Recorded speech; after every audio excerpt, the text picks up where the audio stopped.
Well, good evening, everyone, and welcome to the August 16th meeting of the San Luis Coastal Unified School District Board of Trustees. At this time, we'd like to ask those in attendance to please keep your videos off and audio muted unless you're presenting information or speaking in public comment. We're offering translation services for our Spanish-speaking attendees. To access translation, please click on the globe at the bottom of your screen and then the language.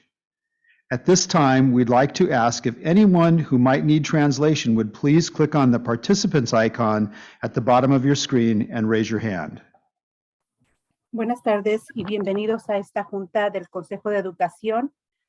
Esta reunión va a tener interpretación al español. Les pedimos que levanten la mano para saber que van a necesitar el servicio. Lo pueden hacer en la barra inferior y también ahí, si es que necesitan el servicio, va a aparecer el globo terráqueo, lo seleccionan y después nada más eligen el lenguaje español. Gracias.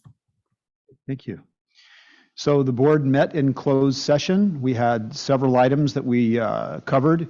The first was a personnel item with a review and possible action on employment, dismissal or discipline of a district employee, and secondly, anticipated litigation, significant exposure to potential litigation. We had 5 cases.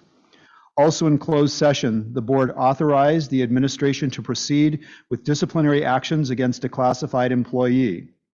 The vote was 6-1 with ayes Mr. Buckman, Dr. Eisendrath-Rogers, Mrs. Roger, Mrs. Frame, Mrs. Sheffer, and myself. No was Ms. Dobler-Drew. The administration is directed to serve the required notices. Thank you. Do we have a consensus on the order of business? Okay, let's just move in straight to 6.01, introduction of new district administrators. Mr. Block.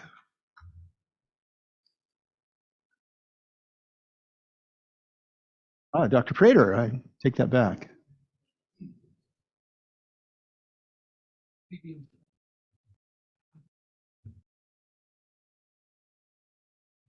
Good evening, board. It's my pleasure as we start. This is our first board meeting of the school year, of the 2022-2023 school year, and I'm really honored and proud to introduce our newest administrators to our district.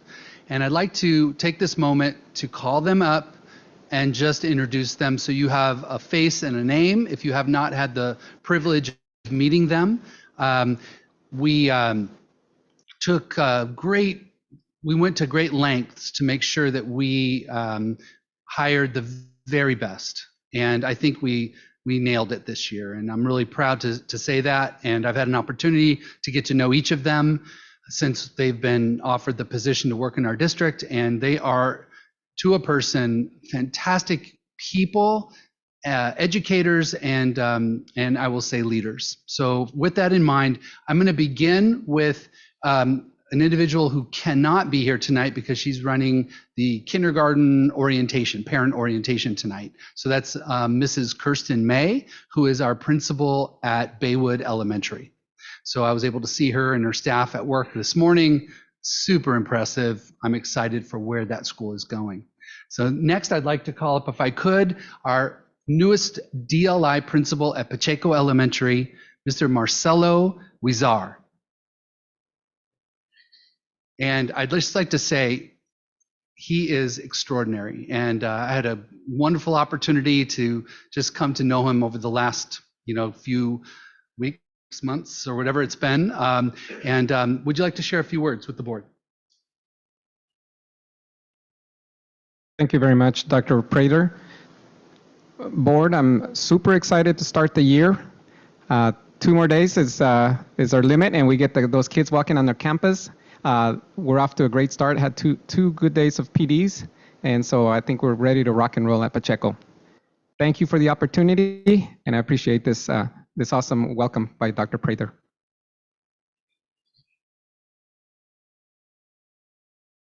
Now, for Laguna Middle School, we interviewed and hired our former math department chair lead, who then became an assistant principal in Paso Robles and then came back to us as assistant principal at San Luis Obispo High School.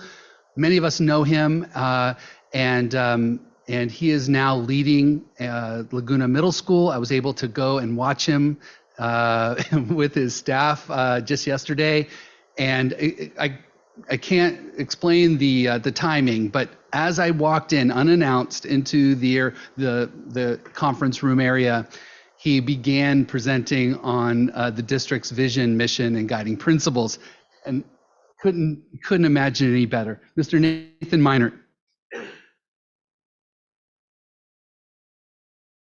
Hello, school board. It's good to see you all. And thank you to those of you who came by and checked out our great last couple of days of professional development. And I just want to say thank you for the opportunity, Dr. Prater, to jump in and lead one of our amazing schools. And it is such a joy to have been at SLO High for almost a decade.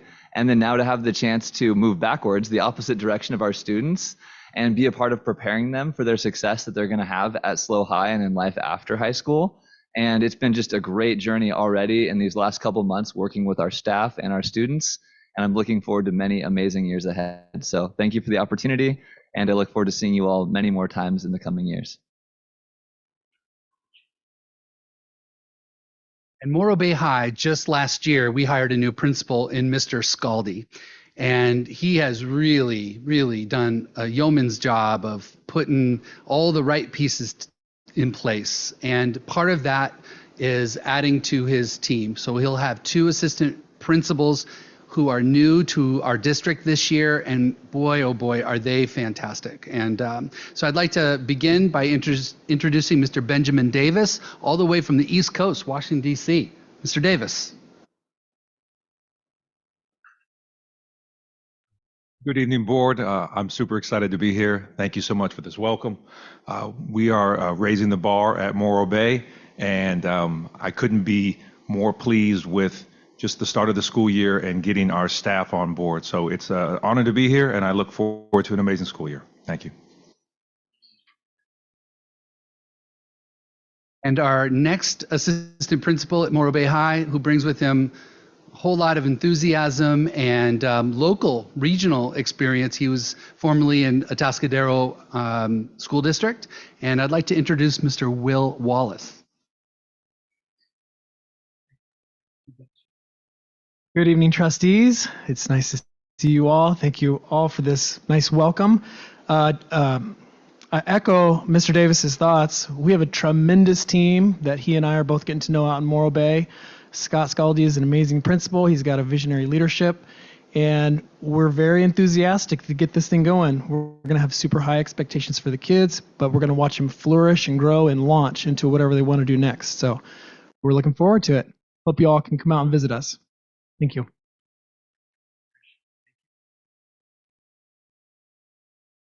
And one last individual who went from one school site to another, but is still new to us in his second year, Mr. Bernardo Salcido.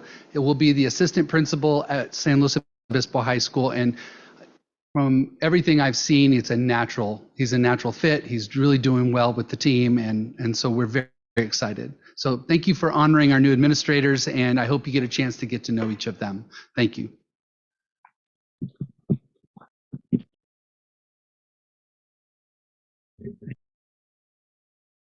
Thank you, Dr. Prater, and we just want to welcome everybody here. It's an exciting time, and it's exciting that we're starting a new school year.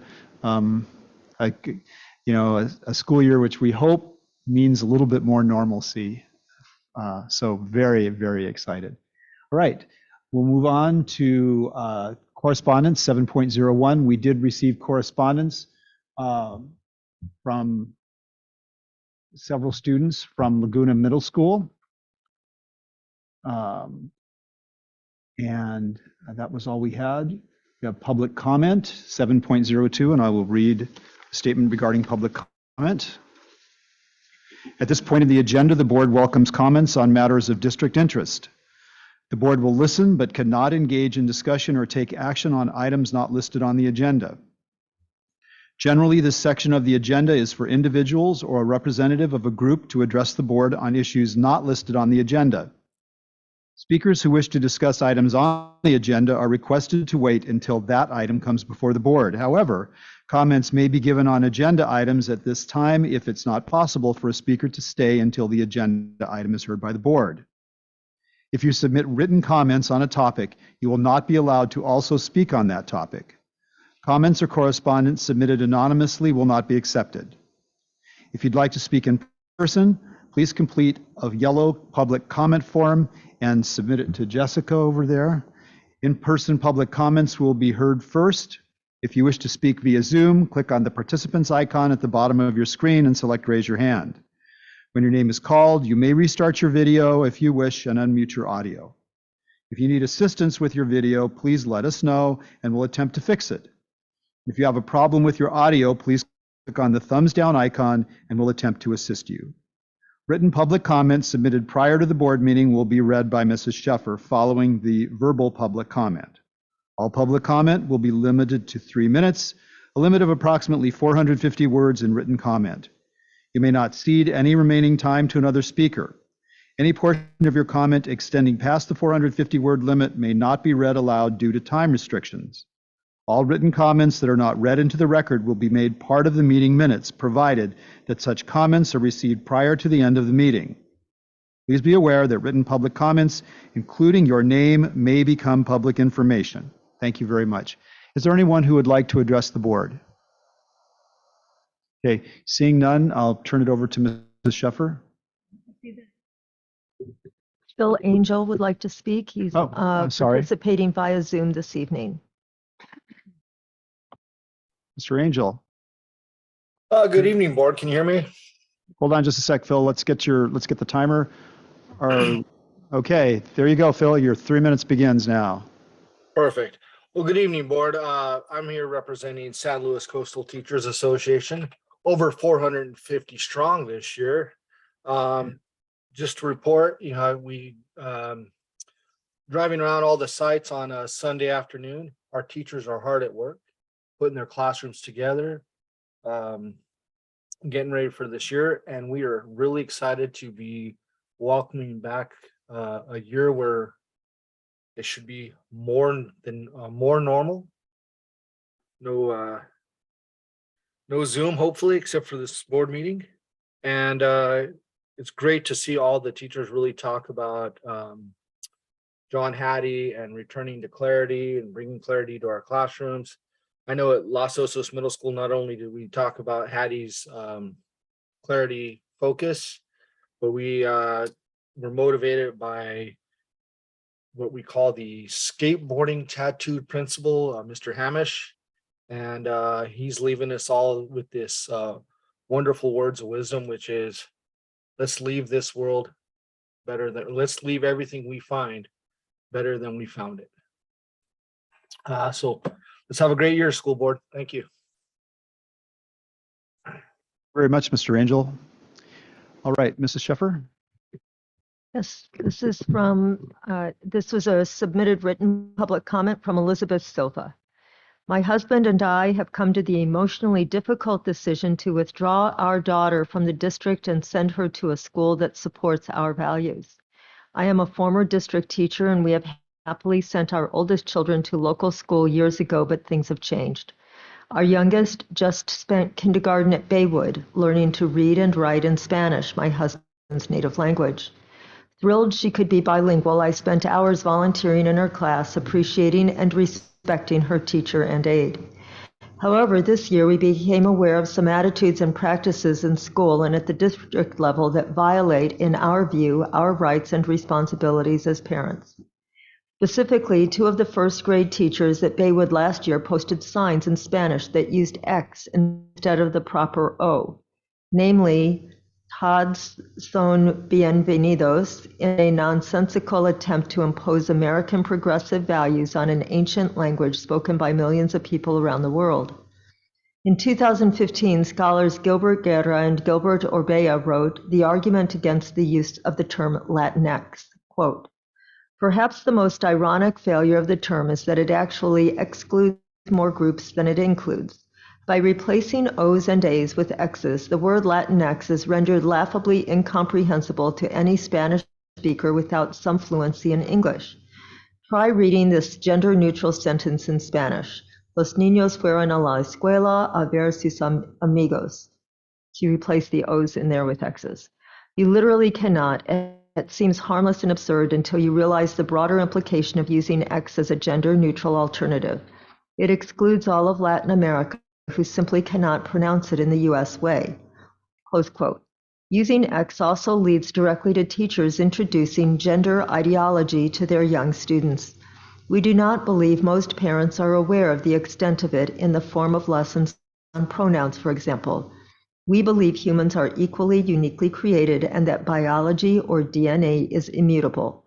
We also believe identities cannot be changed due to feelings, which do frequently change.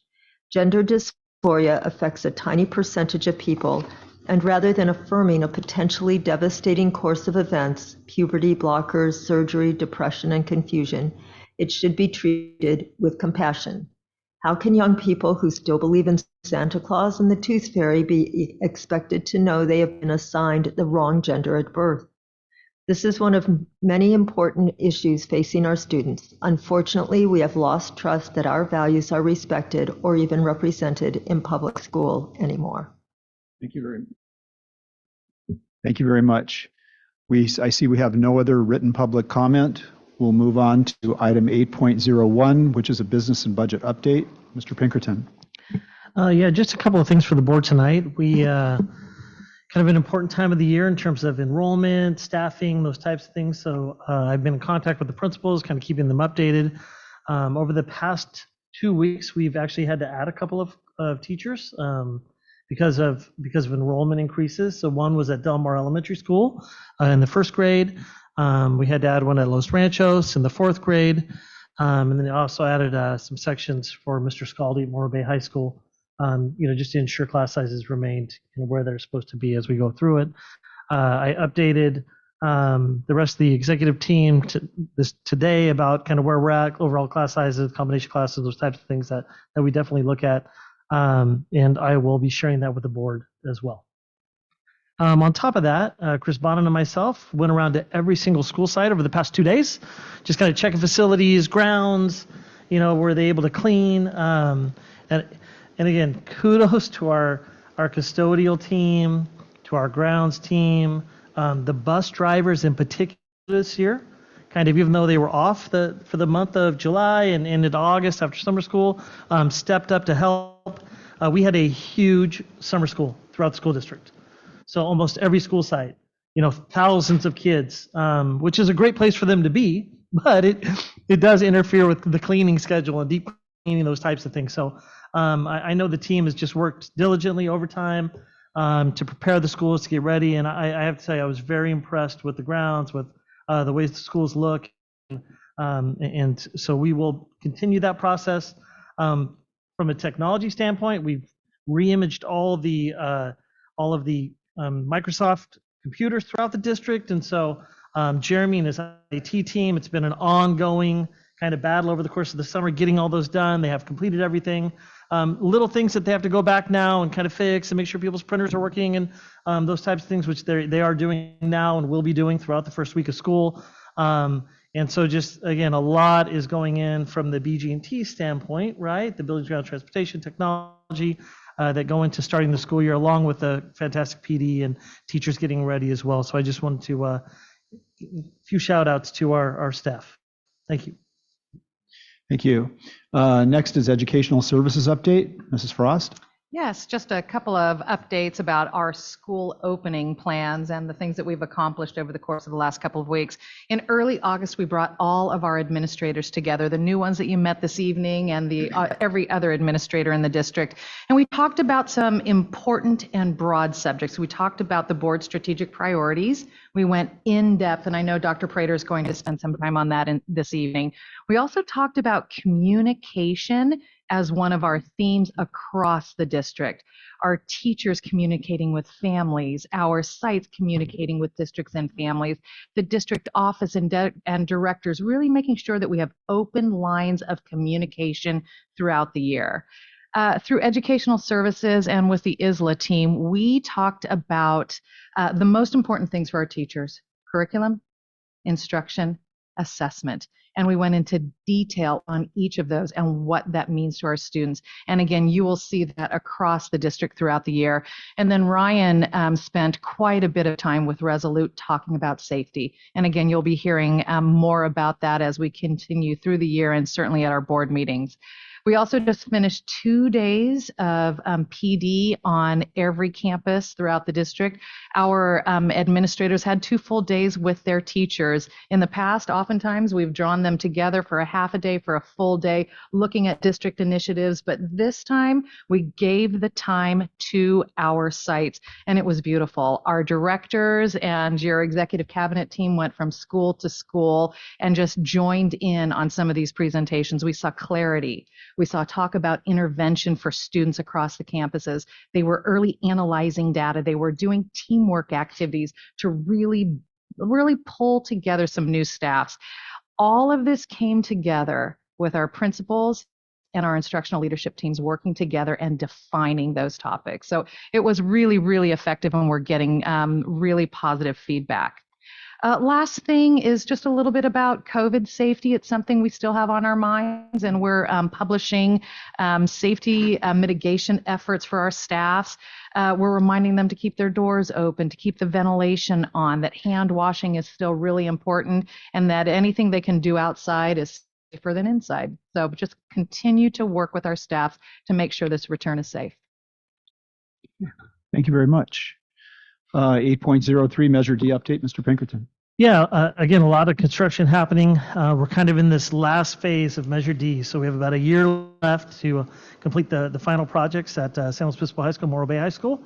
Right down to the wire, they're going to be opening up the new agriculture classrooms at San Luis Obispo High School, and they're moving in as we speak, new furniture, and very, we walked through today, Mr. Bond and myself, and it's just amazing, these beautiful facilities, right, the kids and teachers have now, and really looking forward to that middle section of the 100 building at San Luis Obispo High School opening, which is the digital media labs, new classrooms, multi-purpose room, as well as the food service, kind of areas for students to be at lunch and break time. So those are kind of the San Luis High things. Of course, student access is always an issue. At schools while you have construction happening, and so really focused on those access ways for kids to get around, students to get around, and so we were able to add a couple through the middle of the quad as we go through, and that'll be something we'll continue to watch as we enter the fall and see how kids are doing with that.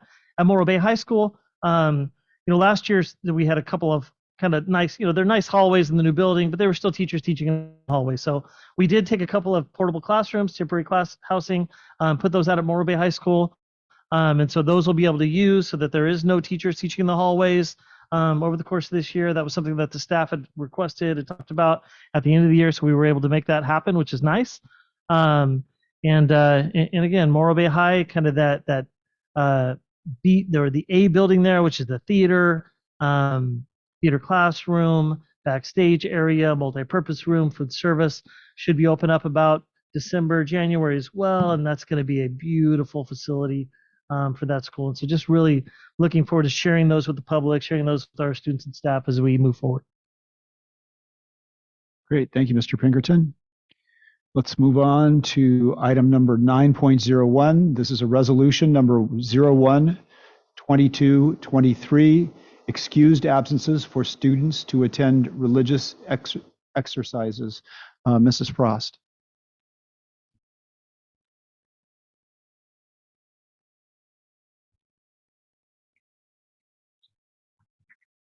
Thank you very much. Yes, I have a resolution for the board's consideration 01-2223. The Ed Code allows students with consent of their parents to miss school to receive moral and religious instruction. It also requires that if a district moves in this direction, we must adopt a resolution permitting and guiding their release. That's what this resolution does. San Luis Coastal has already adopted Board Policy 5113, which is about absences and includes this verbiage. My recommendation is that you approve this resolution this evening. Thank you. Any questions for Mrs. Frost? Is there anyone from the public that would like to address the board on this item? Seeing no one, I'll bring it back to the board. Would someone like to make a motion?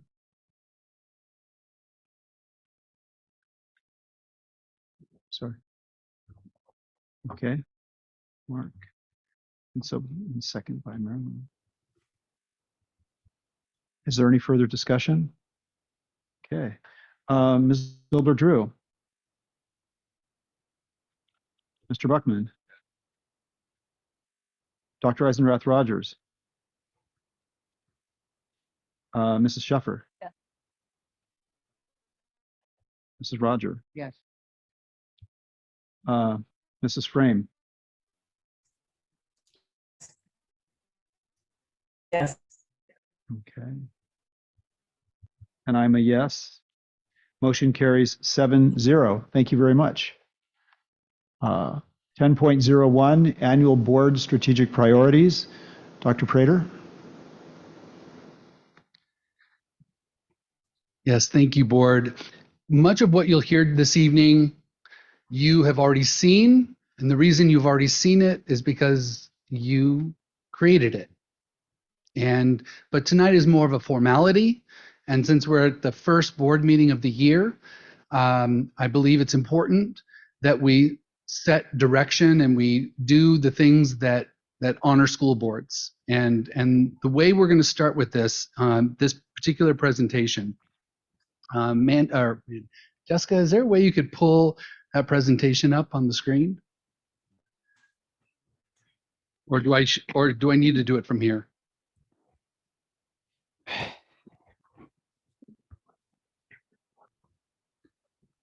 Okay.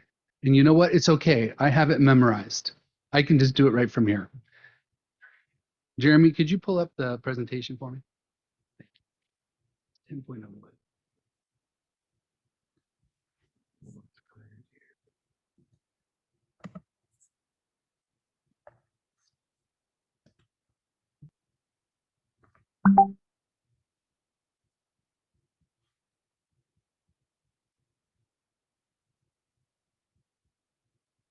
That's the closed session one we're going to be having on the 30th.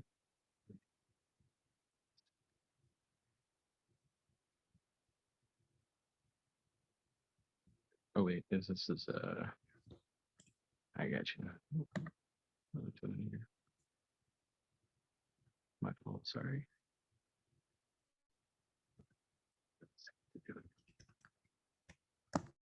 There we go.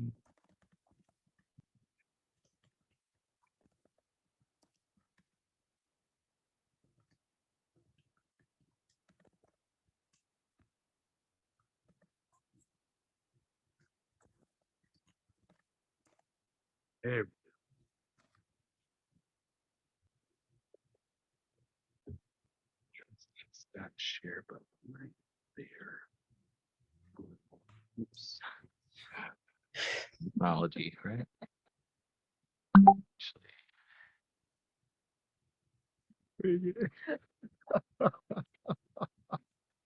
Little engine that Fred.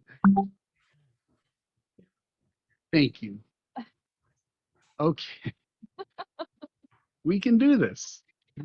Yeah, we did it. Okay, so I apologize for that. So what you see on your screen here is, I want you to imagine a funnel. And at the top of the funnel, you have the vision, mission, and guiding principles, or the philosophy of the district. And this reflects Board Policy 0100.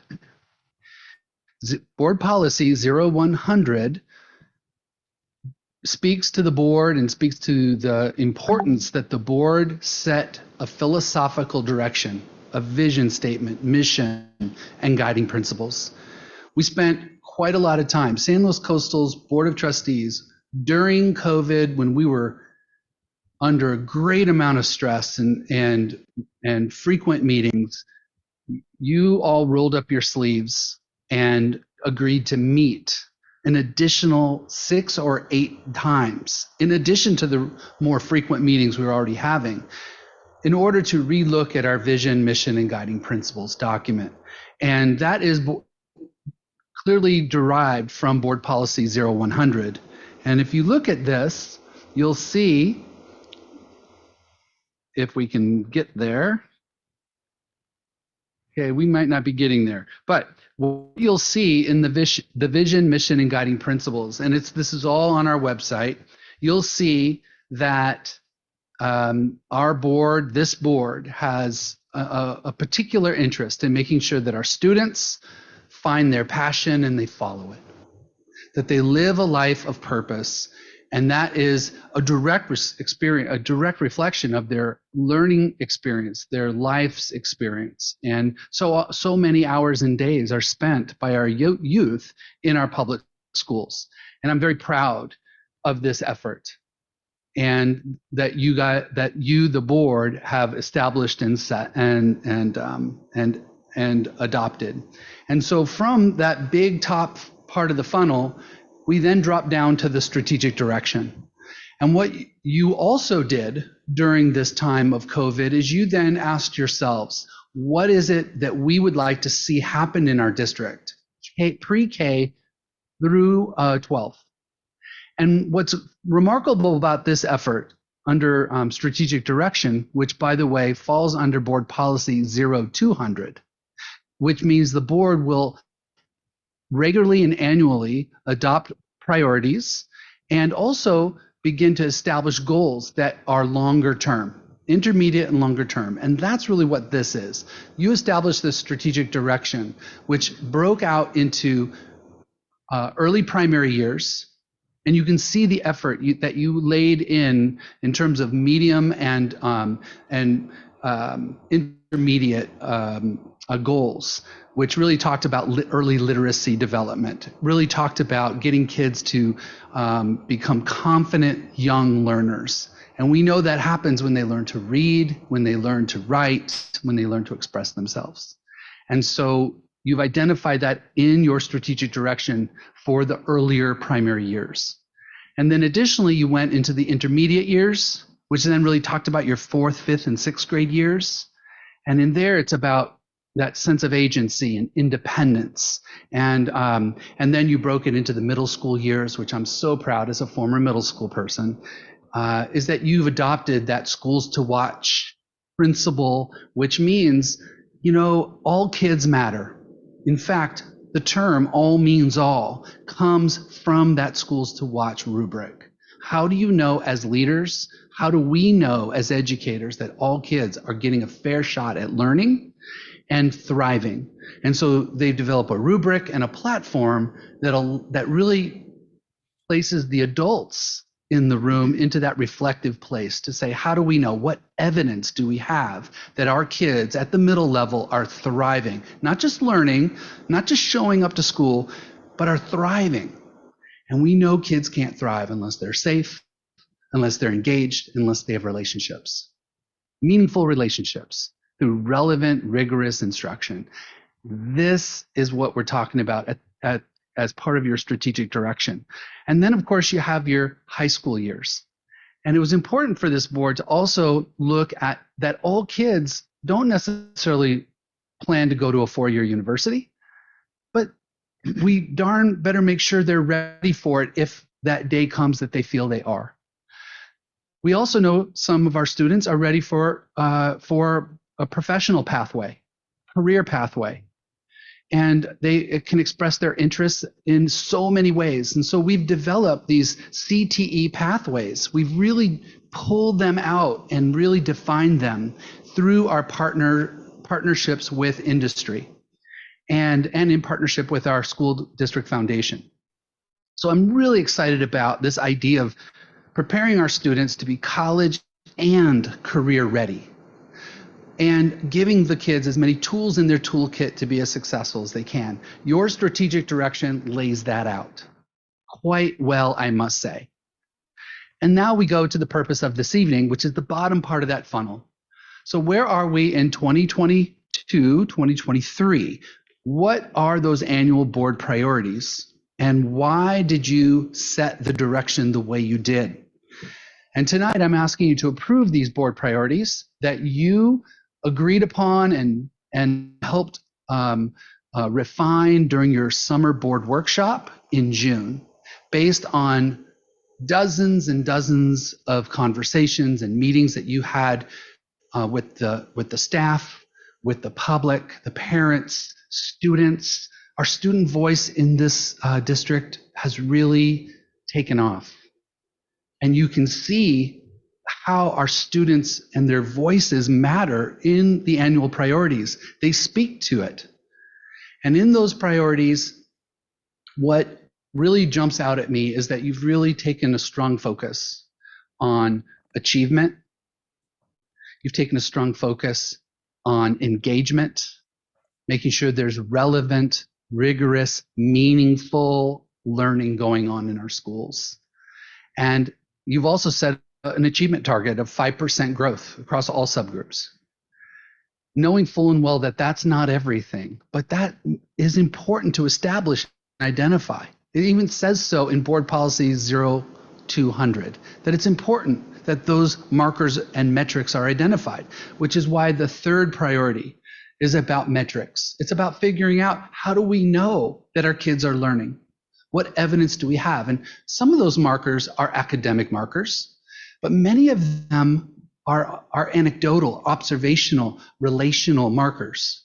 Are our kids perceiving that they have a sense of agency, that they have a sense of purpose in the schools that they attend 6 to 8 hours a day? I think it's really important that that is called out, because you called that out in these board priorities. And then the fourth priority that you called out is fiduciary responsibility, which is a big, important part of any school board's role. And you've done that, I believe, extraordinarily well. We just secured a 3-year commitment, 3-year agreement across all of our employee groups. And I believe over the next 3 years, we'll have, we've agreed to 10% salary increases in the face of uncertainty. And I just am proud of the school board for doing that, taking that important set of actions, because our employees are the heart and soul of what we do. And I feel we've honored them to that end. But you also really have asked me through your priorities to prioritize what is working the best, what seems to have the greatest impact on student achievement and wellness. And that will require us to really examine the data and ask ourselves what seems to work the best for our kids. And so as we go through this year, we'll be collecting information, we'll be working closely with our staff at our sites. Communication, as Mrs. Frost mentioned, is a driver to that. How are we remaining transparent and clear about what it is we expect? And the vision, mission, guiding principles, the strategic direction that you set, and then the annual board priorities align to all of those things. And it places the focus centrally on our kids and their wellness. And for me, I'm proud to be a part of this effort. And I'm asking you tonight to formally approve and adopt the annual board priorities that were developed during the board workshop this summer in June. Our whole entire year is predicated, all the board meetings backward mapped along these very specific pieces of information. So I'm asking for your approval of these annual board priorities. Great. And I'd like to go to the public. Is there anyone from the public that would like to address the board on this item? You seeing anybody on our Zoom portion of it? Yes? No one? Okay, I'll bring it back to the board. Would someone like to make a motion to approve the board priorities as we discussed and as we recommended back in June at our retreat? Ms. Dobler-Drew, would you like to make that motion? Yes, I make the motion to approve the annual board strategic priorities as presented by Dr. Prater. Let me just write this down.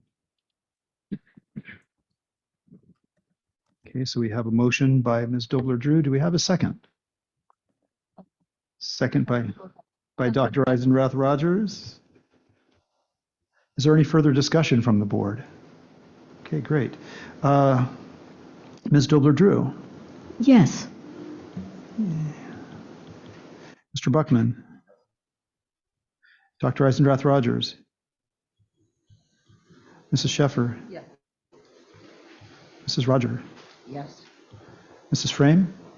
Yes. And I'm a yes. Motion carries 7-0. Thank you very much. Thank you. Okay. Mr. Pinkerton, 10.02 District Safety Update. Yeah, let me pull up this presentation. All right, I think I got it to go. Needless to say, safety is a concern in our society today and the news media. There's been several news stories, CNN, different ABC, different kind of broadcasts over even the last couple of weeks that are still kind of talking about how the need for our schools and increased safety protocols. So the Board of Education actually, right before the year before COVID, of course, kind of brought safety to a forefront. It was after another tragedy that happened in Florida, and really we invested in kind of reviewing all of our safety practices and policies and tying in at that time. The board hired a group called Resolute & Associates. Garrett Olson, a former fire chief in the area, as well as Rob Lewin, who was also a county fire chief, kind of started this company to kind of really focus tools and look at safety. So at the same time, Chris Bonin, the director of BGT, and myself went to Safe and Sound Schools symposium that was put on by two of the parents of children that died in Sandy Hook. And so the board has heard this before, but I'm going to just kind of give you that past, kind of bring you back to kind of where we are today. And so, through that process, we spent an entire year with our admin, talk with our counselors, kind of working on things, getting these plans all together, really revamping all of our safety protocols and really looking at this, what we're going to review tonight, the pillars of safety, right? Because safety is not just active shooter drills. It's not just locking down your school sites. It's way broader than that, which I'm going to kind of, again, just touch on tonight to remind the board of our focus. And through that time, we're about to get going, drills set up, and then COVID hit. And honestly, safety at school sites kind of took a back seat to just kids being able to learn, right? And, Zoom and access to the internet and getting more computers, all those types of things. So we're finally at a point where I think we're hopefully moving away from that and can refocus our efforts. And of course, after the Uvalde tragedy at the end of last year, just heightened it again, right? It seems like every tragedy, it brings it back up. When in reality, this safety should be an ongoing dialogue, something we work on all the time and continue to try to improve. So we've kicked that back into gear. We had very good conversations. We revamped our safety plans. And my goal and focus is really to kind of highlight the pillars again. The board has already acted on some fantastic things like increased counseling services for our students, which we'll discuss today. And I'll just kind of go over those pillars a little bit. But I first wanted to show you a little bit about this Safe and Sound Schools report that they have. And I'm going to blow it up so you can actually see it. But I'm going to take you to a few pages, maybe not that big, but just a few. I just want to share a few things from the Safe and Sound Schools report. So again, Safe and Sound Schools is a group that is really, again, two parents who lost children in Sandy Hook Elementary School. They have put together this kind of huge consortium of people looking at school safety, and they really get it. I mean, they get the fact that safety is all encompassing all the things we do for kids, which again, you'll see kind of their focus through those pillars. But they put out and they go out and they do talk to parents, talk to kids, talk to staff, and they put together this comprehensive report for the year. So this is just some kind of basic things that they have found out from people. And I think, again, I'm just going to highlight a few of the things that really stood out. And so one of the things the board knows, and Dr. Prater has talked about, and I guess I'm not sharing screen.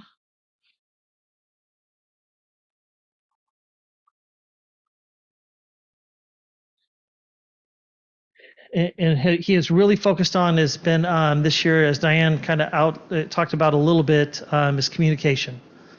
And so one of the key concepts that this group talks about is that there is just this huge need for us to communicate and talk about safety. right? So, it was one thing for us to kind of work with principals, get everything set up, have in-services with staff, talk about those, do drills with kids, but really we need to discuss it. We need to talk about it. We need to bring it to our parents. We need to bring it to our community, right? So that they understand the safety policies and procedures and things that we're doing. And again, I think it just goes hand in hand with all of the communication about student achievement, about our professional development with our staff, all the things we're doing and how important those things are. To that end, they talk about, and on page 20, the importance of drills. And so again, it is important for us to have these safety plans in place, but also to do the drills, to work with our students, to work with our staff, to ensure that they have the guidance and the ability to act right if there is a safety issue that comes up. And I think that, again, and they talk about it, leveraging all members of the multidisciplinary school safety team to ensure that we have appropriate high quality education and preparation for our students and staff. And I'm going to talk about some of the things that we're doing to make that happen. It should be of no surprise to anyone on page 33 or 31, I should say, that the number one concern with parents, students, and staff right now is active shooters. So though it goes way beyond that, we're going to again talk about pillars and the needs for safety and the different things we're doing with kids. The number one thing on people's minds right now is that. And so this is part of the reason why we've implemented a plan for our, right now, starting with our elementary schools, to put fencing around them and get that started. Then looking at our middle schools, of course, our two comprehensive high schools are already well underway of having that happen. And again, I'll talk a little bit more about that. A couple surprising things on page 36, that maybe not surprising, but things that really come up, and that is, and we've seen this. We've seen this in our youth truth surveys. We've seen it in our healthy kids surveys with kids as we go around and we talk to them, and Dr. Prater does his student senate work. There's a lot of bullying that goes on, whether it's cyberbullying, whether it's what kids say in the hallways, those types of things. But it was interesting. This slide talks about the perception. Educators think, oh no, we have great policies in place, and for bullying and to stop it and to deal with it. Kids don't necessarily feel as strongly about that.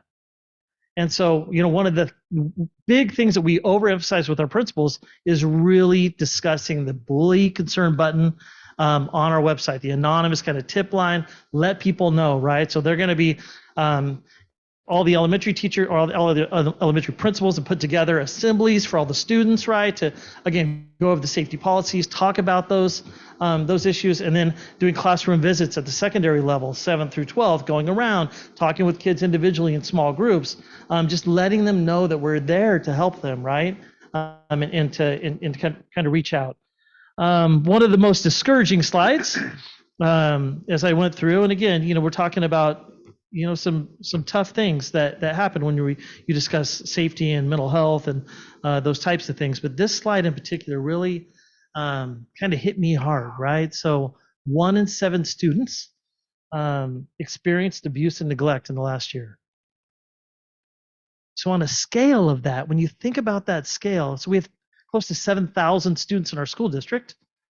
That would mean that 1,000 of our students had some type of abuse or neglect happen in their lives over the past year, based on those statistics that came out of this. So I mean, that, how extreme that is, how bad it is, those types of things. But the need for students and to have support systems in place, which I want to talk about the things we have at San Luis Coastal in place for them. But this was kind of just really stood out, I think, over all the slides that I was kind of going through.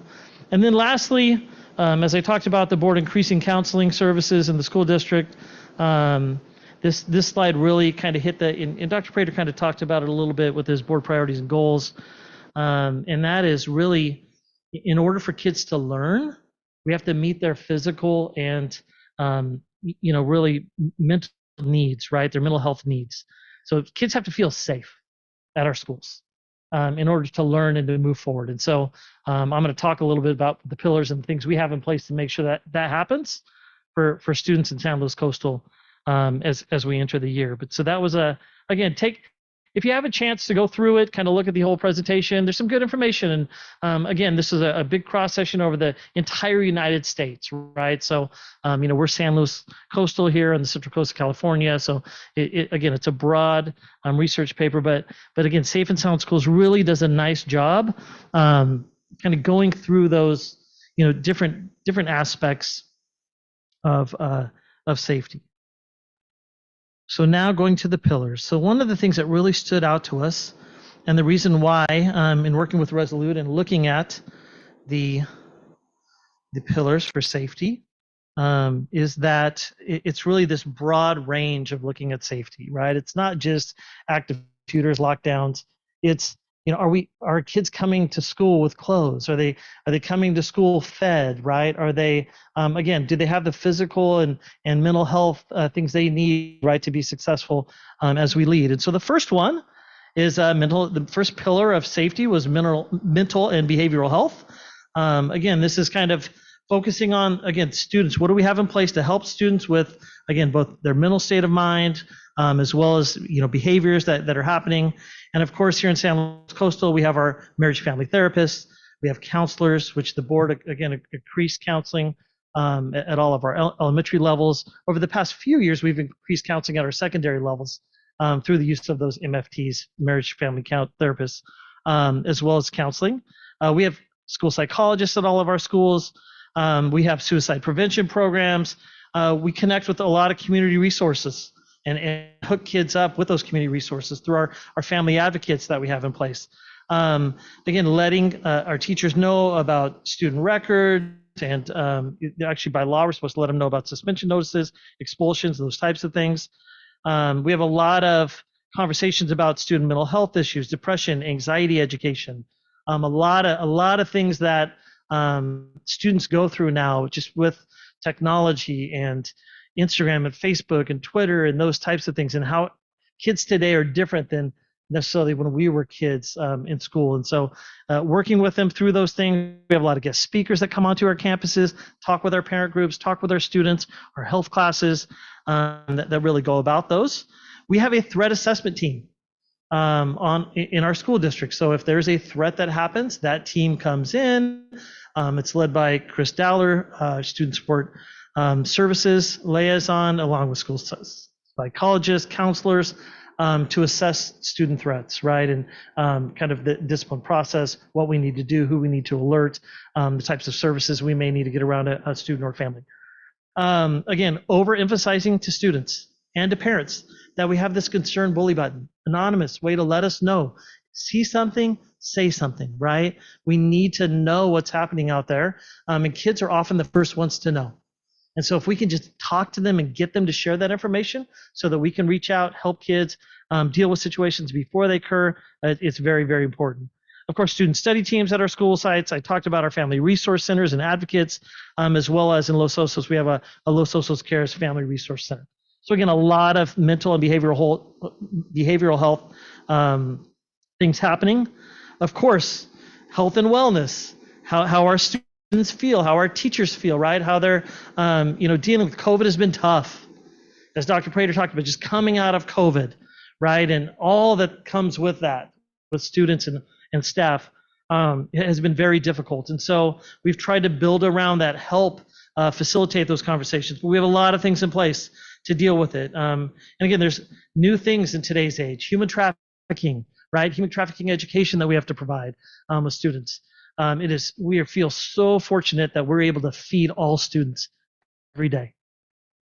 Breakfast, lunch, all students, right? They don't have to feel bad punching in their number and we're the free and lunch students coming up. No, all kids are eating, and we're seeing it, kids in numbers, more and more kids, because we have such a fantastic food service department. Taking that, we're actually going to try to take it one step further and actually provide a supper meal for students as they get on the bus, as they head home, right? So, the more we can do to nourish kids and help them that way is important. A lot of things, I'll just we have AEDs on all of our sites, CPR training, child abuse training, bloodborne pathogen. We've added the human trafficking training in our health classes. A huge new focus on athletic safety training, a huge program that we've developed. We just implemented that the start of this year with all of our coaches. and they're now going out and they're having individual team meetings with parents and the coaches and the principal and the athletic director. So all of those things happening really to, again, protect kids and make sure that we're doing what we need to do to be safe. We have dental, vision care. So just a lot of things out there in terms of that, again, health and wellness of our students. The third one is physical environment. And this is the one that really people see, right? So things that we're focused on, having perimeter fencing plan, having a single point of entry. The board has put forward a bond measure in November to hopefully help fund a lot of those upgrades that are needed, such as having indoor locks at all of our school sites, like we now have at our 2 comprehensive high schools through Measure D. The board, we put forward a new voice. It's called a VoIP system, but it's a PA system.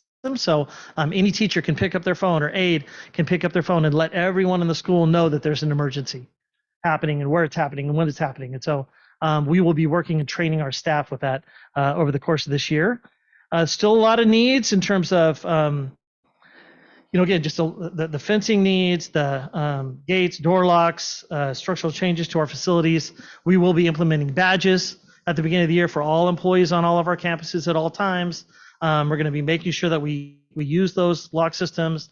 Principals are working with their staffs on egress and coming in and leaving the school site, right, and how that works with parents and students. And the board will see a lot of that communication happening through newsletters with parents as the year goes. The next one is really culture, climate, community, which, again, student said it, equity team, diversity team, like we have our Common Ground Task Force, a lot of social and civic of learning and education happening throughout the district, right? This one really strikes at probably the most important thing we can do is get to know our kids, right? The number one thing we can do to have a safe campus is for an adult to connect with a kid on campus. And we need to know our kids. Are they having issues? Are they having problems? Can they come to us? Can they talk to us? Are they getting that smiling face when they get on the bus to go to school every day, right? Are we making school a positive place for kids? The teacher comes in. Are we introducing ourselves, saying hi to the student as they enter? Those little things, right, can make a huge difference for the culture of a school site and for our students. And so that is something that we will be emphasizing with our staff and talking to them about it. We're going to be meeting with the counselors with Resolute to go over our new health and wellness plan. So there's a whole safety plan on health and wellness that we want to tie in with our counselors, get them, make sure that, it has their stamp of approval on it, get their input, right, as we move forward with it. But this will be a focus of us kind of moving forward, that we create those cultural things that are really important. And of course, culture of care has been something that this board has been focused on for ever since I've been, the past 10 years, right, with the initiative. So I know it's something that's very important for you. Of course, law, policy, and finance, right? As you go through this, as you implement things, as you do it, you have to do it legally. You have to follow the laws. You have to have policies and procedures, right? Our board, with board policies over the past 5-6 years now, right? Our board policy committee has done a great job of updating those, making sure that they're up to date as we move forward. We're going to spend a lot of time working on our district plan, working with Resolute on our drills at our sites, which I'll talk about, as well as just kind of the basic things of making sure we're connected to our emergency operations center throughout the county and throughout our cities, right? Make sure we have those good personal connections. Of course, we have our school resource officers at our sites that help with that as well. Again, operations emergency management.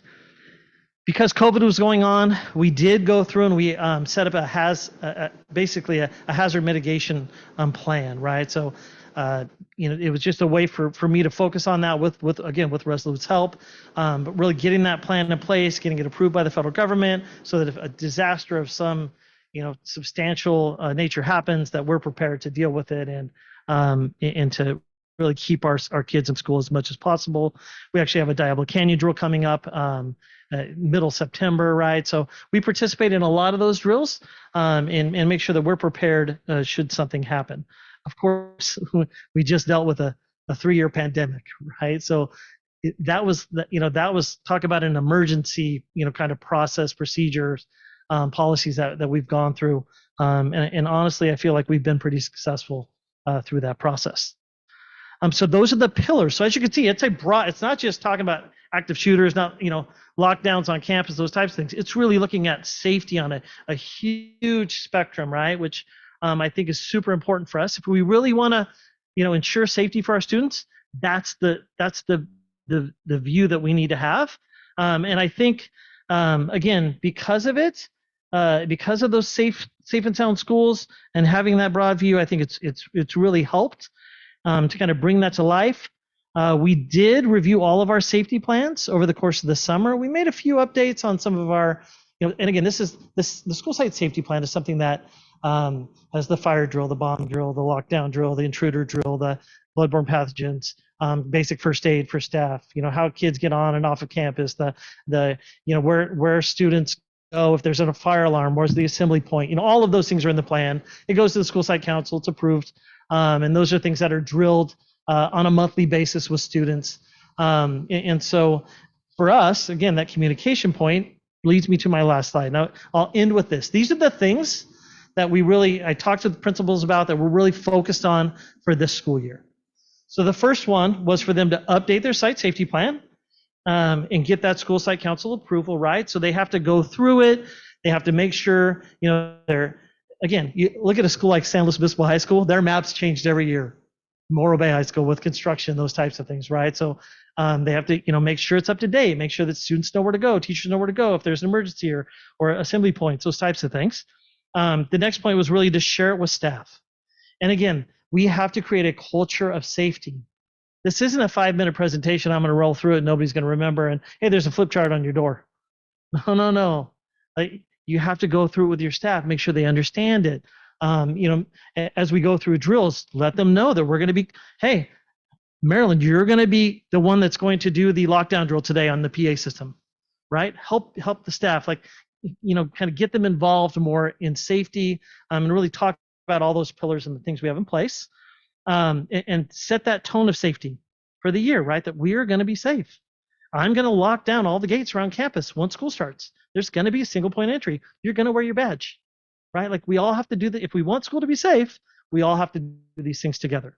The next one, again, like I talked a little bit about, share the plan with kids. Students need to know what the plan is, what to do in case there's an emergency or event. They need to know about the bully concern button. They need to know that we're there to protect them and help them, and vice versa. We need them to help us.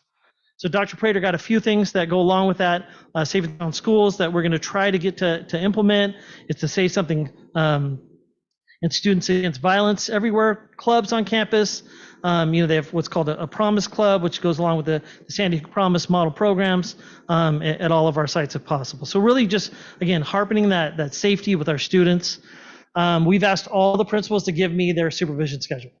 So we want to know where teachers, and principals and counselors and everyone's at before school, after school break, lunch. Make sure that we have the supervision that needs to be where it needs to be. Should anything happen, we need to share this plan with our parents. So over the course of the year, on a monthly basis, I will be sharing one of the pillars with our parents and the things that we're doing. I will be giving and working with our principals to share their drills that happen. So a lot of what happened after Uvalde were parents were, hey, do we do lockdown drills? A parent asked their fourth grade student, hey, do you do lockdown drill at school? And oftentimes kids, no, I don't. What are we doing? So we're going to make sure that parents know the drills that we do, and when we do them, and before we do them, and when we do them, and after we do them, right? And to go along with that, what we've asked is for Resolute and Associates to go out to each site, to sit down with the principals, sit down with staff, and really go through the lockdown drill. So from beginning to end, so talk about it beforehand, review it, have the actual drill itself on campus, have the SROs there, have district office staff there, go through the process, right? And then have a follow-up with staff. Hey, what went wrong? What went right? What happens to the kid that's in the bathroom when the lockdown drill happens? Those types of things that can happen during a drill. That are really important to really talk about with staff and how you deal with these situations. We do not, we don't go the violence route in drills. I'll just tell you, we're not shooting people with Nerf guns and, kind of some of the things that some of the training does. Like there are different trainings that are kind of a little bit more intense. And from listening to the Safe Town Schools people, as they went through it, there's no reason to traumatize people in a drill, right? But it is good to you still have to make sure that they understand and they're participating. And I think the more we can tie staff in, the more we can tie kids in, the more knowledge they'll have and better understanding. And again, hopefully feel safer, right, on our campuses. Resolute's also going to help them work on that incident command structure. So listen, if there's a major emergency, major earthquake that happens, a school site's kind of going to be on their own potentially, right? There may not be any communication channels. There may not be any cell phones, any technology, those types of things. So as a school site, what are you going to do, right, to pull it together as a staff, and who's going to be in charge of what areas? And so the beautiful thing about Rob Lewin and Resolute Associates is that that's their bread and butter. That's their background, right? Is having those, what to do in an emergency situation. So I really want them to work with principals, develop that, help their staff understand it, so that we feel really secure that no matter what happens, our sites are going to be, taken care of and ready to go in any type of emergency. And then lastly, we will be working with reunification. So one of the main things that happened out of Sandy Hook that was the most horrible was reunifying parents with their kids, because there was no plan. And so that was a disaster, right? You can imagine the parents that lost students not knowing and where to go and what to do. And so that will be something that after our lockdown drills, after we work on our incident command teams, Resolute will help us with our principals work on those reunification plans. Of course, the district office is part of that, right? We are helping, facilitating, going through, but it's just really important that it's not just a plan that's the school site council signed off on, that's in a folder somewhere, but that people really know what to do and how to do it, and that they have the supplies and materials so that they can be successful at it, right? So again, I feel really good about kind of where we're going, where we're at with this, striking up that conversation again, kind of beating the safety drum. And again, you're going to be hearing from me throughout the course of the year at our board meetings, giving you kind of updates on where we're at, things that are going to ensure that that safety is a priority. Thank you. Is there anybody from the public that would like to address the board on this item? Okay, seeing no one, I'll bring it back to the board. This is not an action item. This is a discussion item. Does anybody have any discussion? Mr. Buckman. Is that better? Yeah. So this was great presentation. I read the Safe and Sound School report. My question is, the survey that they're basing all that stuff on was about 850 people, and they're asking us to apply it. So we are really good about using Youth Truth and California Healthy Kids. I'm wondering if there's any value in us actually being able to ask if we could have that same survey to use locally. I don't know if that would help us. But I would throw that out. I'm also really like Resolute. They're just great. When I looked at this and I looked at the pillars, and this is what we have, and then I got down to this is what we need. Sure. And it's like, okay, I kind of know what this was, but I was kind of a little scared that if the public was reading that, they would go, "Oh my God, we don't have fire alarms." So I just, I'm glad that you reassured us that this is more, not that we don't have it, it's more that we need to improve it or Absolutely. Bring it up to date. Okay. Yes. We have fire alarms at all of our school sites. I just, It's not just buzz every time it rains, right? So yeah, there were just some things here that were a little scary. So I know that we have great folks, and I know we have plans because I know we've approved them. I think the focus too for parents and for kids too is that it's, again, safety. Honestly, I'm more concerned about somebody committing suicide than I am necessarily about an active shooter happening on our campuses, right? Though I know that that's the number one thing people are concerned about. That there's so many more issues with anxiety with kids and different things that kids are going through today, right? And even our teachers are going through, that we need to, again, have this broad base and be looking at all types of ways to support kids to ensure that they're safe. Right, so it's, hopefully they're seeing that broad sense, not just the fencing or those types of things, but really, safety is there's a lot to it, right? And again, our district culture care say this is not new for you. You've been doing this for 11 years with the initiatives, and really focused on those kind of soft types of things too, right, when it comes to safety. Yeah, so I just want to support your comment on the suicide because it's something I looked up the other day. Yeah. Between 2006 and 2019, the year before COVID, suicide among children increased 68%. Yeah. So I think you're right. That's scary. Right on with that comment. Thanks. Anyone else? Well, Brian, I want to thank you too. I think one of the things that this brings to my mind is the school safety equals student achievement as well. True. And so all of these things go together. It's a big package, and I think what we discussed earlier tonight with our board priorities, our vision mission will hopefully help us get there. And then the work we're going to have to do with Measure C.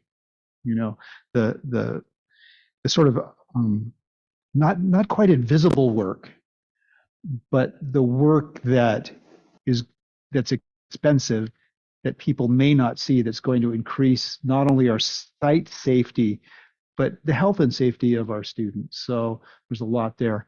I don't think there's anybody else. I think I went to the public and nobody from the public had any comments. So I want to thank you very much, Mr. Pinkerton. This was quite elucidating. Thank you. Okay, let's move to 10.03, summer professional development and Diane, preparation. I'm pulling it up for you, so we'll get you. Mr. Mayfield, All right, and hang looks on like one Mrs. second. Frost.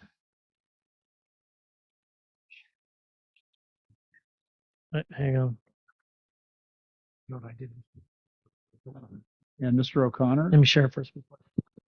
And it's a storm. Sorry.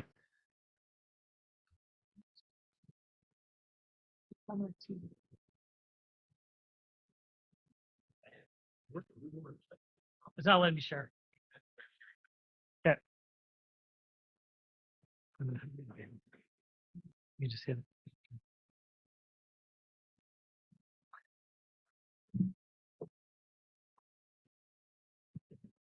Yeah, there we go. I got it. Perfect. Let's do that. Share first. Got it? Yeah, hang on. Share screen. There we go. Perfect. So then how do we move it down here? There you go. Okay. Good evening. Presentation on professional development over summer 2022. At the beginning of our evening, I talked to you a little bit about the professional development that we had with our administrators in early August, and a little bit about the professional development we had as sites this week. Actually, over the course of the summer, we had a lot of professional development offered to our teachers on an optional basis, and we want to share some of those opportunities as well. So we have our ISLA team of directors and POSAs to share some things with you.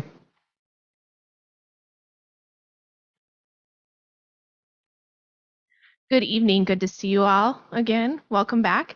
The week that after school got out, we welcomed Dr. McDowell. We've talked a little bit about him before. He's been with our district in this past year to work with our elementary and secondary teachers on the idea of clarity, and that clarity comes through conversation, not presentation, as he would say, and how you get those conversations going in the classroom to help kids know where they're going and where they need to go next. So we had 3 days with a pretty good group of about 50 or so elementary and secondary teachers that opted to attend. And then we took that into 2 more days. And on Thursday, he worked with our site administrators on what he calls the lead learner. So what are the things that administrators do that have the greatest impact on student achievement? And how do you bring your team to do that? And then on Friday, we brought in instructional leadership team or instructional cabinet members to work with principals in site teams to create a plan for the coming year around the work with clarity, around looking at data for student growth, something called learning sprints, which is just a quick look at data, try something, look at data again, and really plan for they're going to launch the year. And I think as I walked around the past 2 days at sites, I saw a lot of instructional leadership team and instructional cabinet members up in front of their staffs presenting. And I think a lot of that came from this day in June of really getting to plan and think about where do we want to go and what do we want to do. And so now our own teachers are leading this work, which is amazing and powerful. And people are really fired up about clarity. You heard Phil Angel talk about it when he was on. So I am going to turn it over to Rick to talk about some curriculum PD. Good evening, everyone. In the elementary world, a couple of things are happening. From July 25th to 29th, we had a reading units of study workshop. The Teachers College, which produces our reading and writing curriculum, has rewritten the reading units of study and the writing units of study to reflect more of the science of reading that you all have heard about and that we've been discussing as a district over the last probably more than a year now. And so kind of looking at rebalancing the idea of balanced literacy. So we have a team of teachers, K2, who attended that workshop for a full week, the 25th to the 29th, to see how the units of study have been redone. They're going to pilot those units of study this fall and then kind of advise instructional services as to what next steps we should take and whether or not the reading units of study have been adequately revised and how we might move forward. Also along the lines of science of reading, we're really having an emphasis on phonics and phonemic awareness this fall as well. And so all of our K2 teachers will attend phonics and phonemic awareness training this fall. So we offered a day here in summer because of the substitute situation. It's easier to get some of the teachers in now. And then we'll offer another day in September for all those who weren't able to attend to ensure that every single K2 teacher gets to attend the phonics units of study. Marilyn. Oh, I did it. Okay. Hi. Thank you, Mr. Mayfield. I just want to, sorry to interrupt you, but before we pass this slide, are we, what we're talking about here, is it a sort of a hybrid, an integration of whole language and phonics? The idea of rewriting the reading units of study is to do that, to bring in science of reading, which tends to be phonics, more foundational skills, specific skills that kids need, like phonics, phonemic awareness, that kind of thing. But still having the concept of whole language? Exactly, but still, you know, imparting that love of reading that kids need, but just kind of broadening the number of strategies that we would teach kids to read. So instead of just looking at a picture and thinking of what it might mean in that particular situation, kids have the ability to phonetically work out specifically what it means. So giving them those strategies to read. Thank you for explaining that. Absolutely. And then Bridges intervention. Bridges is our K-5 math program. It has a specific intervention program, which does take some training to learn. So we're training our resource teachers and special day class teachers on Bridges intervention, and that happened in August. And then Estrellita and Lunita are the Spanish versions for our dual language immersion program of the phonics programs. They're different phonics programs. They're not phonics units of study, but they're specifically written for Spanish phonics.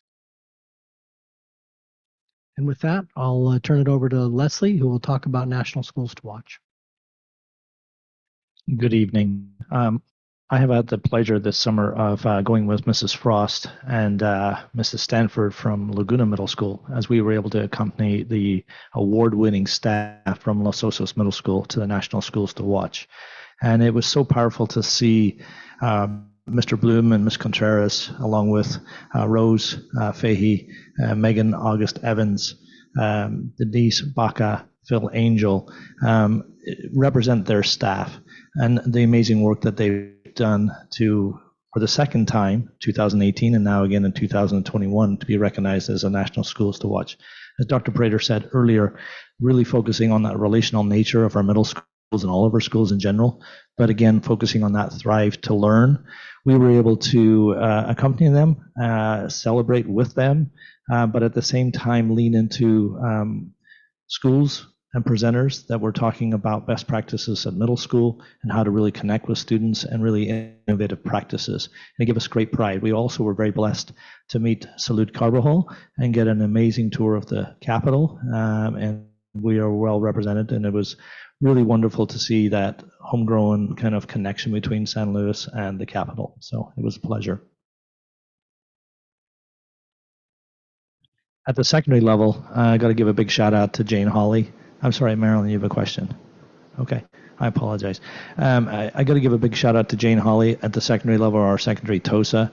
In June, late May and early June, we started to put together with teams of teachers at the middle school and high school a really robust offering of professional development opportunities across many curricular areas. AVID is an area that we're especially focused on.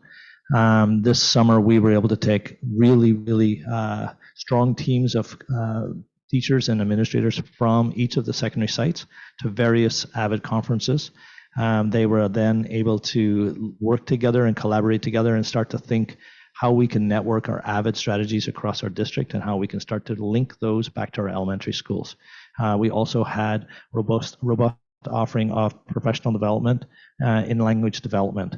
I know that is a keen area of interest for us, all of us, and the work that was done both on the coast and the city with regard to building out units of study, scope and sequence for ELD, as well as, if you remember, we adopted our ELA curriculum into literature.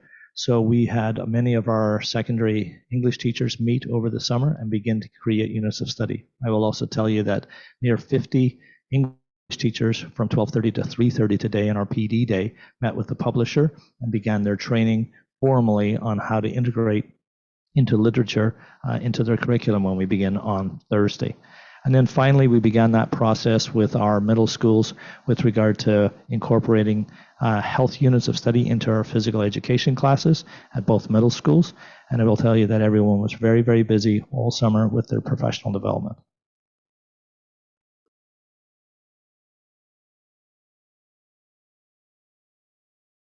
Good evening, Janet Gould, Student Support Services. We are excited to have full-time elementary counselors this year. And we spent 2 days this summer with all of our elementary counselors led by Angela Riles and John Calandro, really sitting down, collaborating together, looking at what does a comprehensive elementary school counseling program look like, and really thinking kind of the franchise model where 80% of what we do is the same and 20% is unique to our unique school sites. So a great time for collaboration and communication, some team building with our new staff members, our new counselors, and really looking at refining the practices in the area of our SEL curriculums, check-in and check-out, student success teams, and our care team processes and implementation. So excited about that work. And then Rick's going to come up and talk again about Kickstart and the ISLA component of it. We also had a great SPED component last week of our new teacher, professional development, many different offerings to support our special educators as they join our district. Marilyn. You're on. I am. Thank you, Mrs. Gould. I'm wondering, I guess I want to confirm my understanding that we're going to be having full-time counselors at all of our elementary sites with the exception of Teach. We have a 40% counselor at Teach. Okay. And school psychologists. Yes. Do we have them at each site? We are fully staffed with our school psychologists. We have school psychologists at every site. We do not have full-time school psychologists at every site, but we are fully staffed with our school psychologists as well. Terrific. Thank you. Yes. And staffs were very happy to hear that news at meetings this week, Monday and Tuesday, about full-time counselors. So years back, we had just some basic instruction for new teachers to our district on how to use the curriculum, how to teach reading and writing, how to teach math via bridges. Last year, we realized we really need to raise the bar. So we did a Kickstart conference, we called it. We opened it to all of our teachers, K-12, every single one, because we had federal and state additional funding. We were able to do that. We pay people for their time to be there, as professionals, and also the presenters' time to prepare. This year, we've scaled it back a little, but it's predominantly for new teachers and then teachers that need to brush up on particular curriculum areas. There are activities at the elementary level, secondary level, as well as special education, as Mrs. Gould pointed out.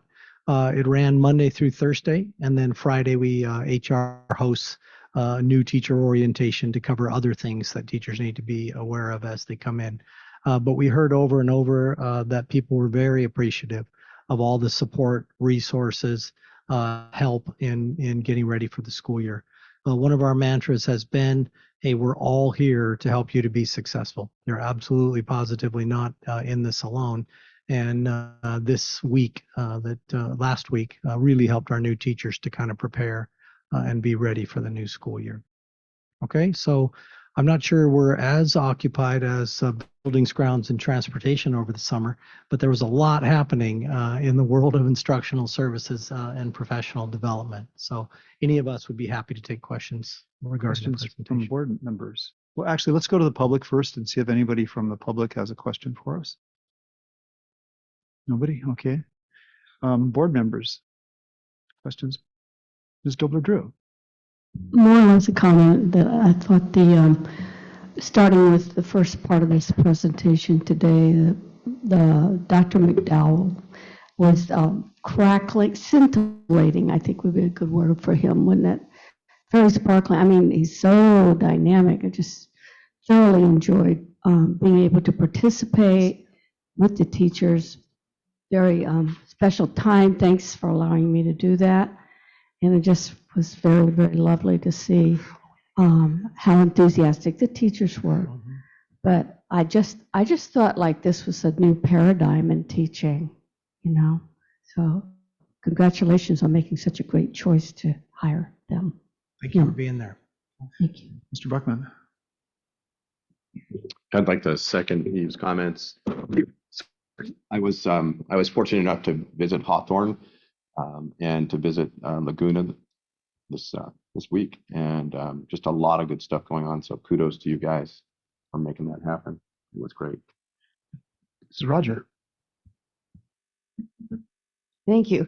I think this may fall under Mr. O'Connor, but I wanted to inquire in a little greater depth about AVID and the success of that program. And I believe I recall that we're contemplating, or we are planning to begin to search out students to be involved in AVID at the elementary level, the 6th grade level. Is that correct? Yes, actually last spring, we in our office at the secondary level reached out to all of the elementary principals and started to network with them and ask them to identify students on their campus as 6th graders who might be great candidates as they move into 7th grade in the city and obviously on the coast into our AVID programs. We felt that individualized reach might bring those students who maybe were reluctant or were unsure of, and then we aggressively started to reach out to parents as well to grow our numbers in the AVID program.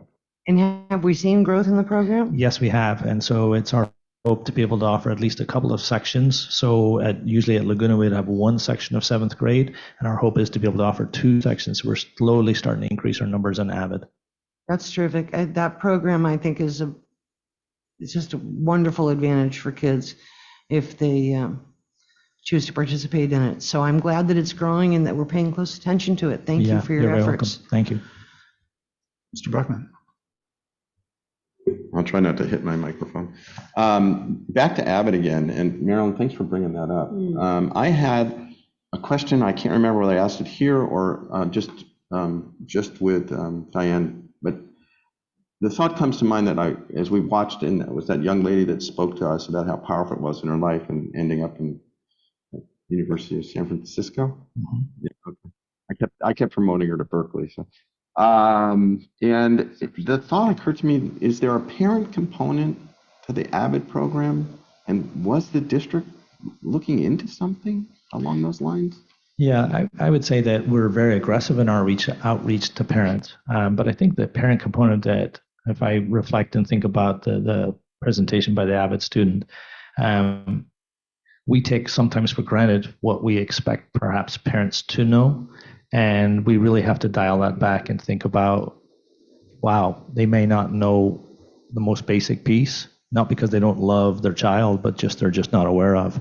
I will say that the addition of our middle school career technical education counselor, that's going to be at Laguna Middle School and at Los Osos Middle School, bilingual, will help that outreach as well to all of our students. But you're absolutely right. We have to be super aggressive to make sure that we bring the parents along in that conversation. So I guess if Avid doesn't have a parent component, can we just do one here? We have Avid parent nights at all of our secondary schools. Yes, we do. And there's nothing out there that anybody might know if it's. Yeah, there's a nonprofit out of San Diego called Institute for Quality Education, PK. And so that program is about a 10-week program where they're really bringing parents in. And the essence of that program is for parents to really learn from parents within the school organization to really empower them to be more proactive, especially at the secondary level. And they talk about teaching parents about A through G requirements and how to be on track for college and how to navigate the world of school. I think that we do a really, really excellent job, and we continue to grow in that with our outreach at all of our secondary schools. But as a key component of ours is to reach back into the 5th grade, the 6th grade. That's a goal this year. You're welcome. And I think that College Bound Today, which is a coastal program, correct, also has a parent component. Yes, it does. Do they not? Yes, they do. That's good. And I just wanted to thank you guys as well. I think a couple of things really impressed me. I was able to go to Baywood today and spend some time at Baywood this morning to hear about their professional development. Yesterday, they did a staff retreat, which really met the needs of that school, I think. And then this morning, they were working as teams on how they as teachers are going to do their parent communication. So giving them a head start on that, allowing the teams to have kind of the same message that go out. So the 4th grade teams are all sort of saying the same thing, appropriate to their classrooms. And I was really excited about that. I think the other thing that I was really excited about was when, as part of what we saw on Friday, with the different agendas for the different PDs throughout the district. And what impressed me about that was that they weren't all the same. They really, I felt, looked at the unique needs of the schools and tried to focus on the unique needs of the schools rather than what we've done in the past. And I think that's been a big change for us, is those, making everybody come here. We give them a nice breakfast. We sit, everybody sits down for a couple hours. We lecture them.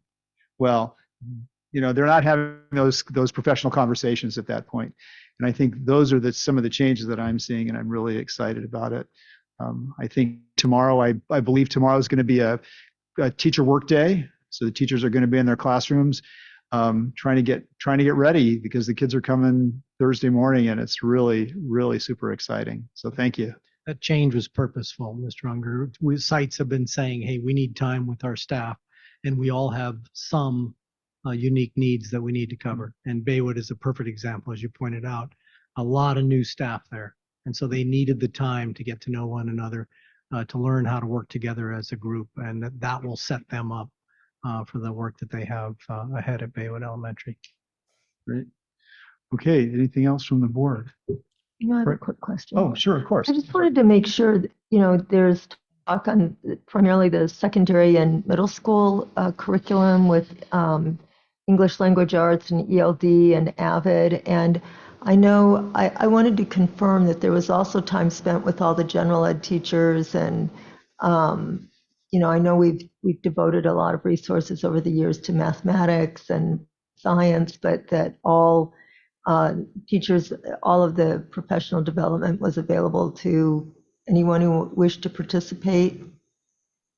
Yeah. Because yes, that's absolutely correct. It's not clear on the slide. Yeah, so. When we set up our teams, one of the key components for example, English language development, we're building out units that could be infused in a science class or could be infused in a math class. So it wasn't specific to only inviting English language development teachers, but their scope of work was to try and support other teachers in the core areas as well. Okay, so we ran the gamut from at all levels, general ed, those taking college prep, which includes AVID, of course, and many of the general ed students, but I just wanted to clarify that the professional development over the summer was available to all who chose to participate. 100%. Okay, thank you. Dr. Prater, I'm going to invite you to just say a couple of words about what you saw at Morro Bay High School and how the special ed teachers were involved in discussions with the general ed curriculum teachers. Thank you, Mr. Unger. Yeah, I was actually out there today. Was able to visit all the schools on the coast. Mr. Mayfield was hot on my trail. Each school we were out together. I was while at Morro Bay High today, I was struck by, in conversation with Mr. Benjamin Davis, who's the new assistant principal. He pulled me to the side and he said, let me explain to you what we're doing right now. And I said, sure, please. And he pulled out a piece of paper with it looked like a class list, and it had highlighted yellow, maybe 3 or 4 kids in this particular class. And he said that every teacher was given their class lists with these highlighted students who were students with special needs, who had an IEP. And he said, and you see the teachers over there who are seated at the table? And I said, yes. And it looked like they were teachers having conferences with one another. And he said what they were doing were they basically went and met with the child's case manager, their resource teacher, and sat and had a mini conference about the students that would be in their classes and the kinds of supports and interventions they might need to be successful in the classroom. And Mr. Davis looked at me and he said, our goal is to be ready for every child on the first day of school. And so it was just a powerful example of the magic that can occur between adults who are focused on students and in particular all students that deserve our support. And I was just so excited to see that. And I have to say, I was excited to see all the different schools and all the amazing things happening this week. It was quite impressive. And Mrs. Frame.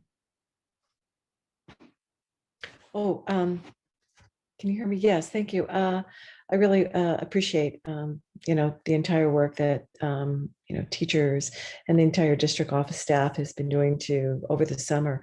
I did have a quick question over the presentation. And I just a little more information when I'm looking over the elementary and secondary, what Learning Alley is, and also POW Science. I see Learning Alley both, but I'm not familiar with that. Just a little more information on that. Learning Ally is in the past has been a special education support that has broadened out to be any student that we deem could benefit. And basically it is human read books. They do textbooks, they do fiction books, the library of Learning Ally is massive. And the difference is the human read component, because a lot of times you get like electronically read and it's not very strong, but they even have math books. So we purchased a Learning Ally subscription last year for 3 years. And so trying to help teachers learn how to use that tool. And then POW Science is protecting our watersheds. Science, it's a partnership. It's the, Mrs. Frame, it's Trout in the Classroom is one small component, but I know you'll recognize that phrase. Okay. Thank you. Thank you very much. Any other board questions or comments? Well, thank you all. Again, it's a very exciting start to the new year. 10.04, Mrs. Frost, this is a proposed new board policy 64.41, children with disabilities enrolled by their parents in private school, first reading. Exactly. Thank you very much. This is a mandatory policy and a brand new policy, so you would not have seen this before at all. And as Mr. Unger said, children with disabilities enrolled by their parents in private school. What this board policy requires is search and serve on the part of the the public school district, and also requires us to develop a budget so that we can serve these kids in the private schools. My recommendation is that it comes back for a second reading. Okay. Is there a consensus that we bring this back for a second reading? Everybody good with that? Is there anybody? Oh, yes, please, Mrs. Roger, I'm sorry. I seem to be the most talkative one tonight. It's not common. Mrs. Frost, I asked Mrs. Gould and you to explain more to me about this proposed policy because I didn't understand exactly what it means, how we implement it. You know, it's like child find, I think is what they used to call actively seeking students that need help. And so could you just go into a little greater detail about if we do have a student, we identify a student in a private school, what services do we provide to them? How does it work? Yeah, I'm happy to give you a few more details. It is child find or search and serve, and we actually work with our SLPA to ensure that this happens. And while this is a new policy, it is not a new requirement. We have been required to search and serve at private schools within our district for years and years. The SELPA helps us get information to private schools, and each district in the SELPA does the same. We send flyers, we have meetings with the administrators, we talk to them about our obligation.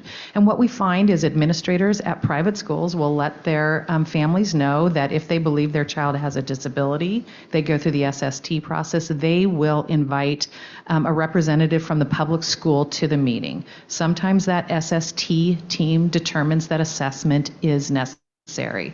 If that's the case, we would fully assess the kiddo like we would any other child who actually is enrolled in our district.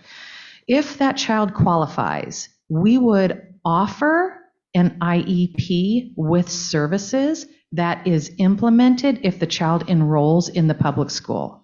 If the parent decides that they want to stay in the private school, they no longer get what's called the IEP, they get a service plan. And a service plan is very different and they don't have a right to the same services on an IEP in their service plan if they are staying at the private school. It's often consultation with the teachers. It's often professional development for the teacher so that they can learn about the disability and they can actually come to the public school district. And that's where some of the cost is.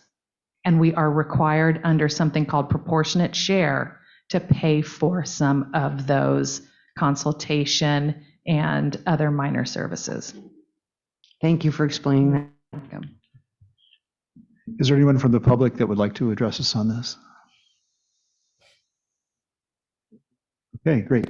11.09, I'm sorry, 11. Oh, I'm looking at the wrong one, I'm sorry. 10.05, I'm getting ahead of myself. Proposed revisions to Board Policy 6145, extracurricular and co-curricular activities. Mrs. Frost? Yes, thank you. This is a board policy that we've had, but we have a mandatory update.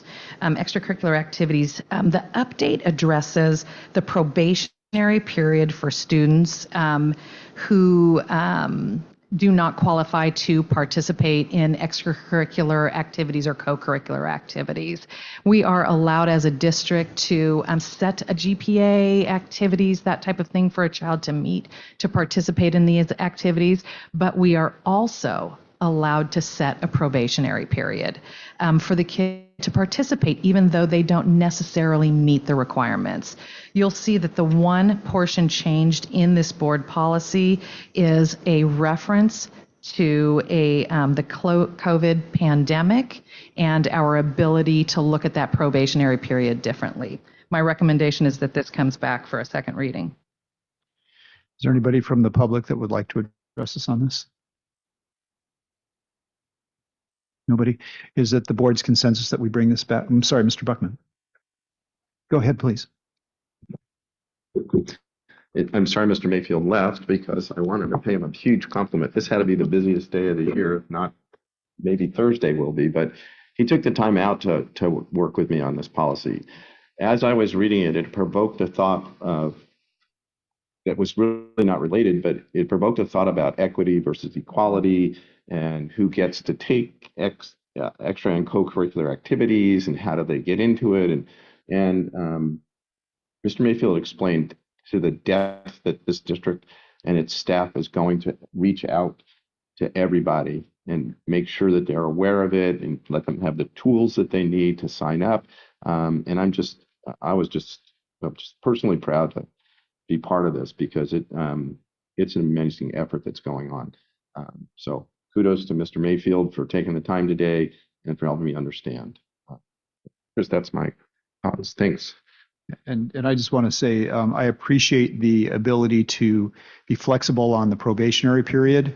I would hate to think that a student whose engagement in school might be really necessitated by being able to do some co-curricular activities, but yet doesn't have a C average, being able to appeal the probationary period and then being able to appeal the grade point average requirement in order to be able to participate in the program. I appreciated that, so thank you. Bring it back for a second reading. Thank you very much. Now, let's get to the 11s. Our action consent agenda, please let me know if you want something pulled. 11.01, approval of certificated and classified personnel items.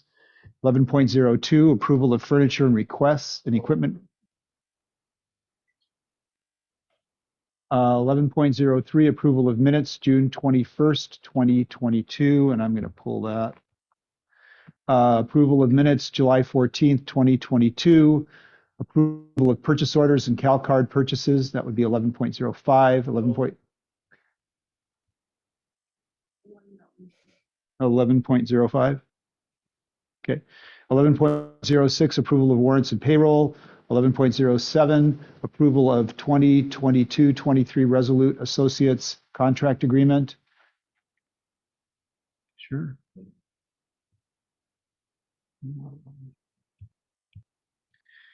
11.08, memorandum of understanding between Templeton Unified School District and San Luis Coastal Unified School District. 11.09, memorandum of understanding between Lucia Mar Unified School District and San Luis Coastal Unified School District. And then 11.10, authorizing continued use of remote teleconferencing provisions pursuant to AB 361 and Government Code 54953. Would someone like to make a motion for 11.01, 11.04, 11.06, 11.08, 11.09, and 11.10? So moved. Okay. A second.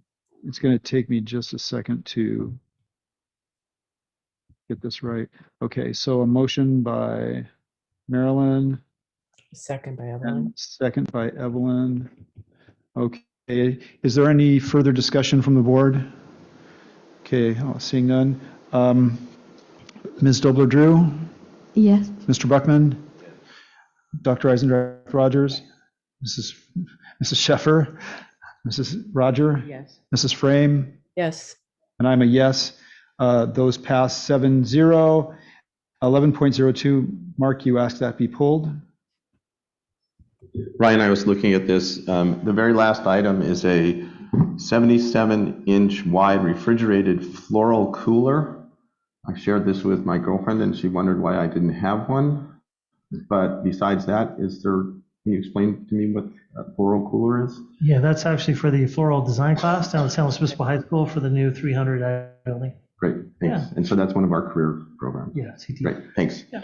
And I have to laugh on that one because that was where we had the imaginary cannon runner for one of the high schools, and I think it should be image cannon runner rather than imaginary. Mr. Buckman, well, first of all, we need to go to the public. Is there anybody from the public that would like to address us on this item? Seeing no one, Mr. Buckman, would you like to make that motion? So Mark makes the motion. Would someone like to second that? Hello. Sorry, Eve. Okay. Okay, 11.03, I believe I pulled that one. I only pulled it because I was not at that meeting, and so I am going to abstain on that vote. So I'll make a motion. I can move it, but do we not vote on 11 point? Thank you. Oh, thank you very much. Mrs. Sheffer, you get the honor. Dr. Eisendrath Rogers. Well, we're doing the vote, so I take that as a yes. Mr. Buckman? Mrs. Dobler-Drew? Yes. Mrs. Frame? Yes. Mrs. Roger? Yes. And I'm a yes. Motion carries 7-0. 11.03, I will make the motion, but I will abstain on that. Is there, well, first of all, we need to go to the public. Is there any public comment on that? Probably not. Nope. Okay, do we have a second? Ms. Dobler-Drew, so I made that motion. I hope somebody's taking notes on this. I made the motion, Ms. Dobler-Drew seconded it. Mrs. Roger? Yes. And I'm an abstain. Mrs. Sheffer? Dr. Eisendrath Rogers? Mr. Buckman? Yes. Ms. Dobler-Drew? Yes. And Mrs. Frame? Yes. Okay, 11.05, Mr. Buckman, you asked that for that to be pulled? Yeah. And I believe that Ms. Dobler-Drew also asked for that to be pulled. Yeah. So the reason I pull this, and I guess I'll get off this horse eventually, but I look at these things and I see the city of Morro Bay with 120,000. I think you know what that is now. The city of Morro Bay, we're sending $300,000. The city of San Luis Obispo, $185,000. And for me, the question that keeps coming up in my mind is, we have the swimming pool, we have the fields, we have the facilities, and we're getting charged a lot for our sort of interaction with these groups. And I'm not particularly sure exactly what these are, but I just want to lay it on the table that I hope that we're also charging fees, and their line items are also showing money coming to us. They do. Okay. We do charge for all of those, facility fees, the pool use fees at Morro Bay through the city. This is just you're seeing the outgoing funds. But of course, when we do our budgets, you'll see like in the 10-year budget, they'll have kind of where we're bringing in income as well as the school district. So yes, so Okay. I'll stop. Childcare, Sun and Fun, when they rent our gyms or facilities, the city of San Luis Obispo pays, city slow, those types of things. So yeah, it goes both ways. Definitely. So how does this work? This is from June to August, 2 months. Is this a time during which the district is ordering a lot of stuff for the coming year? Is that why it's such a fat? It seems like a fatter than usual. Yeah, there's a lot. There's also a lot of, you'll see a lot of travel things, right, with students and participating in athletics and PD. Yeah, there's a lot of equipment and supplies that get ordered over the course of the summer. We spent a lot of money on the TK kindergarten classes, going to full day and getting those teachers what they needed, right, to make that a successful transition. A lot of furniture and equipment, things you'll see. So yeah, it's definitely a busy time during the summer to try to get equipment and supplies in. And then bird control, I was interested, is that a successful endeavor? And what do they do with that? I'm just curious. So at Morro Bay High School, we actually have a falconer who comes in on a daily basis. Who's just there, like at the landfill. So yeah, we had a major issue at Morro Bay High, and probably 6 or 7 years ago, where it got so bad with the seagulls that it was almost a health hazard with kids. So we tried all kinds of different things, from putting noise implements to flying drones around. We tried everything, and none of it worked. Because they would nest and come back, and I mean, it was really, really bad. And so the one thing that does work is the falconer. Yeah. And so it's just kind of a safety thing at Morro Bay High. So we've kept it going, and it's fantastic. It works great. It's really interesting. We literally just driving around yesterday, Los Osos Middle School, and I better knock on wood somewhere, but you look at like Los Osos Middle School, Monarch Grove, there's no seagulls anywhere. Oh, wow. Roll it more. I mean, it's just crazy. No seagulls anywhere. Free lunch. Like none on the roof. We didn't see one seagull when we were there. Oh, that's But then we went to Morro Well, and there's seagulls everywhere there. I mean, it's just really weird. Morro Bay, I don't know what it is, what that is, but and really not even Del Mar. Again, I need to knock on wood when I leave the meeting. But for some reason, Morro Bay High and Morro Elementary in particular, those two schools sites, we just have major seagull issues. So we've been just cleaning Morrow Well, and a couple times a year going through it. We're to do again after good driving around. But yeah, it is highly successful at Morro Bay High School. So it's interesting because I was speaking to a group about 2 weeks ago, and this very thing came up. Is that somehow they found out that we had a big bird that we were keeping on Morro Bay campus. Yeah. And I tried to point out to them that the breakwater and the jetty are white at Morro Bay, but the rock looks like a rock and it has plants on it. Why is that? Because it's a natural falcon. There's peregrine falcons living all over the rock. Oh, and they went, oh. So I'm thinking Los Osos must have a lot of falcons or hawks somewhere. Yeah, but I mean, if anybody ever questions you. Yeah. Anything else, Mr. Obler-Drew? That looks good. Thank you. Thank you. We do need to go to the public on this. Is there anyone from the public that would like to address us on this? No? Okay, would someone like to make the motion? Move. Okay, motion by Mark, seconded by Ellen. Any further discussion from the board? Okay, Mrs. Frame? Yes. Ms. Obler-Drew? Yes. Mr. Buckman? Yes, please. Dr. Eisendrath Rogers? Yes. Mrs. Sheffer? Mrs. Roger? Yes. And I'm a yes, motion carries 7-0. Mr. Buckman, you pulled 11.07. Yeah, this is really quick. I was going through this contract with I keep going through this contract with Resolute. I'm sorry. I was going through this contract with Resolute, and it's very comprehensive. I really appreciate it.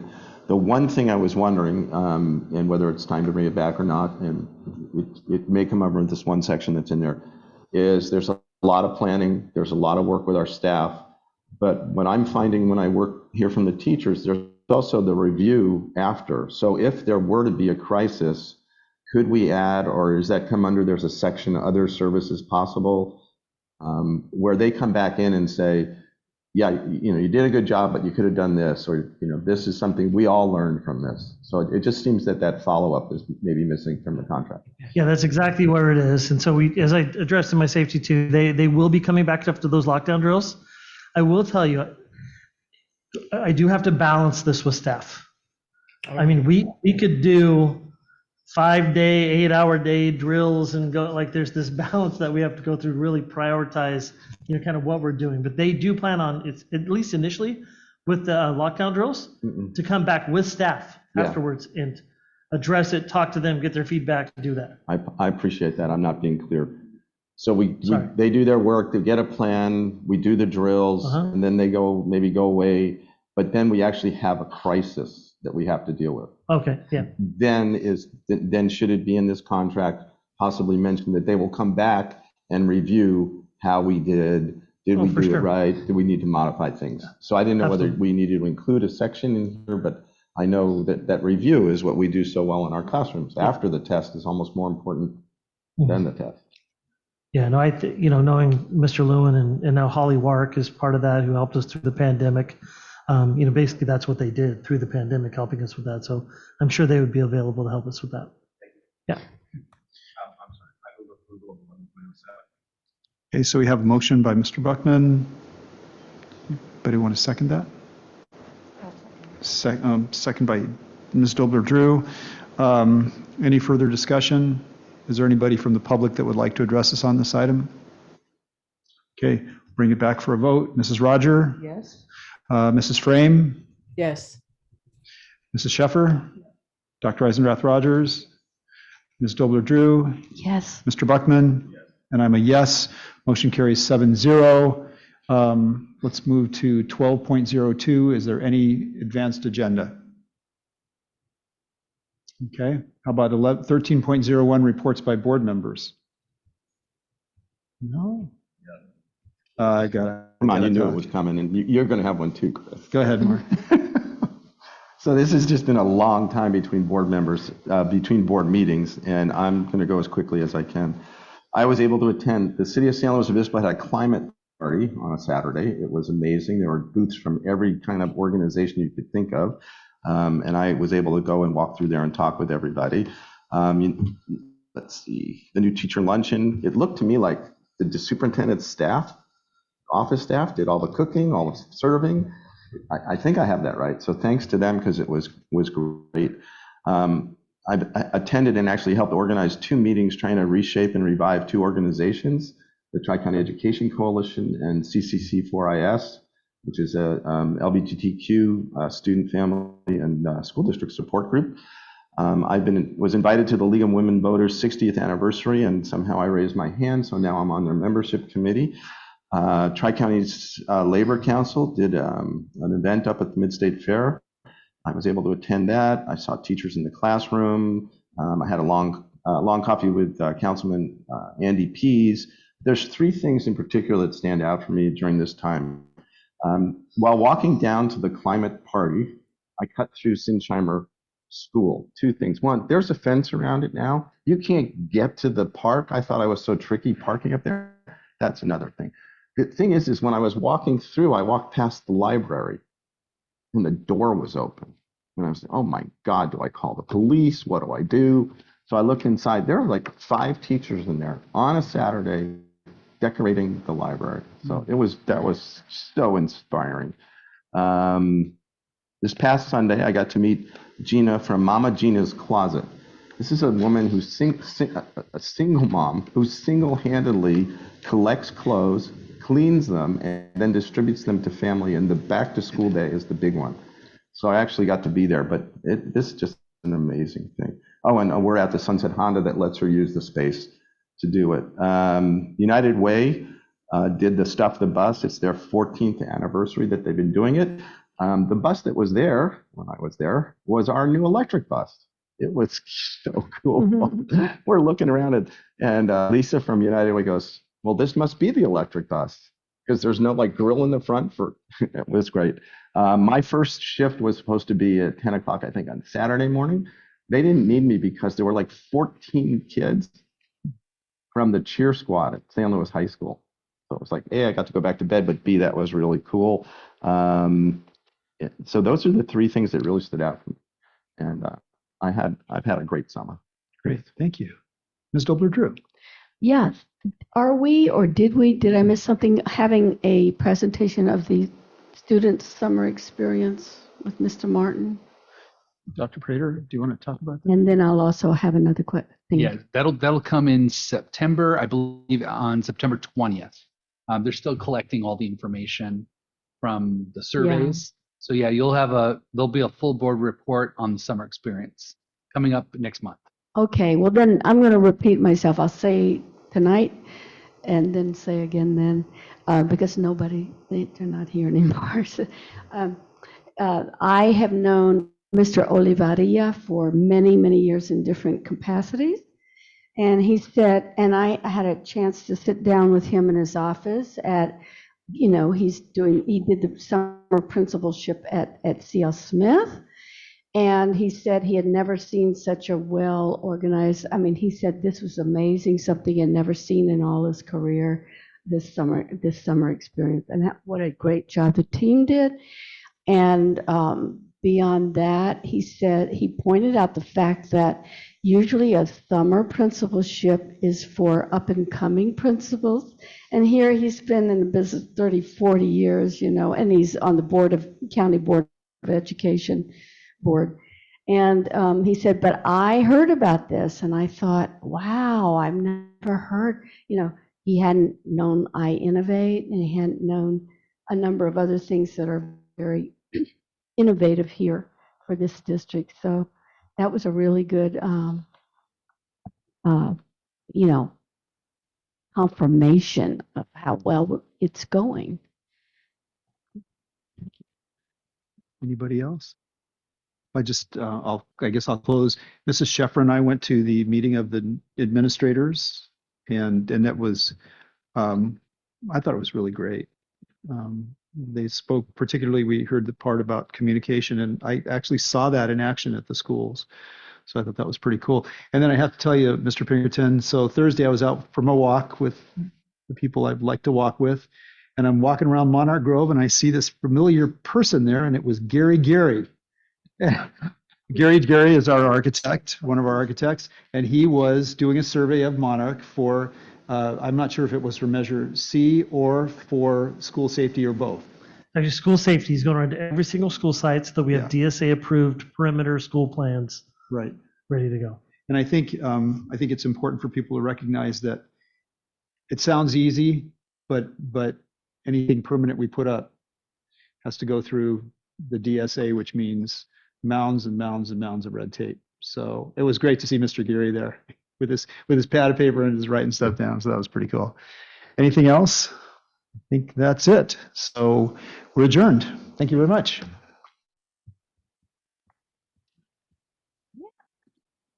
Agape, but